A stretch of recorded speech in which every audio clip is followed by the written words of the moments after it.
বিশালগড়ের সার্বিক পরিস্থিতি একই জায়গায় দাঁড়িয়ে আছে।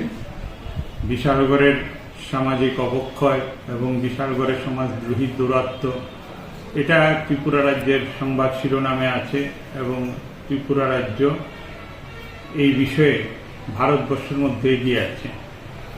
তো আমাদের এই বিশালগড়ে আজকে ভোরে খবর পেলাম যে মুরাবাড়ি প্রভুরামপুর যে রাস্তা এনইসি রোড, সেই রাস্তায় গতকাল রাত 1:30-2 নাগাদ একটি গাড়ি আগরতলা থেকে পুটিয়াগামী একটি গাড়িতে কিছু সমাজদ্রোহী তারা আক্রমণ করে এবং আক্রমণ শুধু না, মহিলাদের কাছ থেকে গয়না, মোবাইল ইত্যাদি ছিনতাই করে নিয়ে যায়।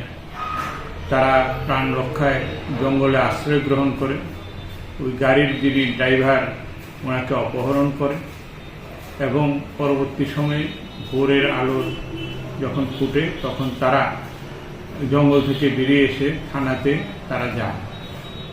এখন এই যে পরিস্থিতি বিশালগড়, এগুলির সঙ্গে আমরা অতীতেও দেখেছি যত অসামাজিক কাজ, এগুলির সঙ্গে তথাকথিত দেবতুল্যরাই যুক্ত থাকে এবং শাসক দল এবং প্রশাসন যদি এই বিষয়ে অগ্রণী ভূমিকা নিতে পারেন নির্মূলীকরণে, সমাজ বিরোধী দৌরাত্ম্যে, তাহলে এটা একমাত্র অপরাধ দমন সম্ভব।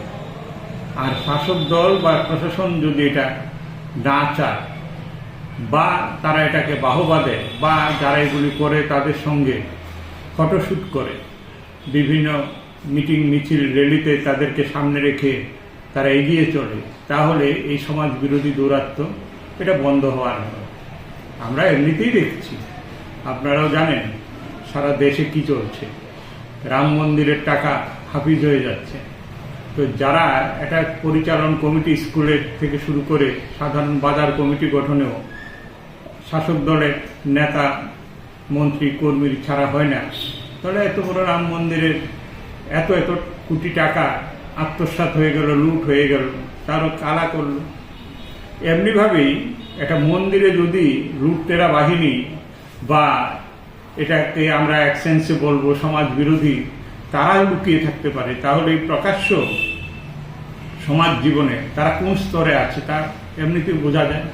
সেখানে মন্দিরের টাকা লুট করে, গুছানো টাকা, এখানে মানুষের টাকা ছিনতাই করে।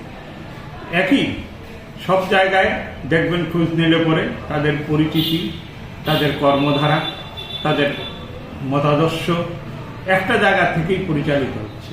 এখানটায় মানুষকে সতর্ক হতে হবে, সচেতন হতে হবে, বুঝতে হবে কে ভালো কে খারাপ, কে সমাজদ্রোহীদের আশ্রয় দেয়, কারা সমাজদ্রোহীদের নিন্দা করে। এগুলি বুঝে মানুষ যদি সচেতন হতে পারে তাহলে এগুলি বন্ধ হবে। আর প্রশাসন যদি সেই জায়গায় কার্যকরী ভূমিকা গ্রহণ করে, আমরা অনুরোধ করব সিপিএম পার্টির পক্ষ থেকে যে প্রশাসন যাতে দল নিরপেক্ষভাবে কোনো ধরনের দুর্বলতায় আকৃষ্ট না হয়ে বিশালগড়কে শুধু রক্ষা নয়, বিশালগড়কে রক্ষা, রাজ্যকে রক্ষা, বিশালগড় এবং রাজ্যের সুনাম রক্ষায় প্রশাসন যদি এই জায়গায় তড়িৎ গতিতে এই ঘটনার কিনারা করে এবং প্রকৃত দোষীদেরকে গ্রেপ্তার করে, তাহলে মানুষ কিছুটা আশ্বস্ত হতে পারে। না হলে মানুষের আর বিশালগড়ে থাকা না থাকা বা তার পরিচয় বড় হওয়া, এটার আর কোনো মানে থাকে না।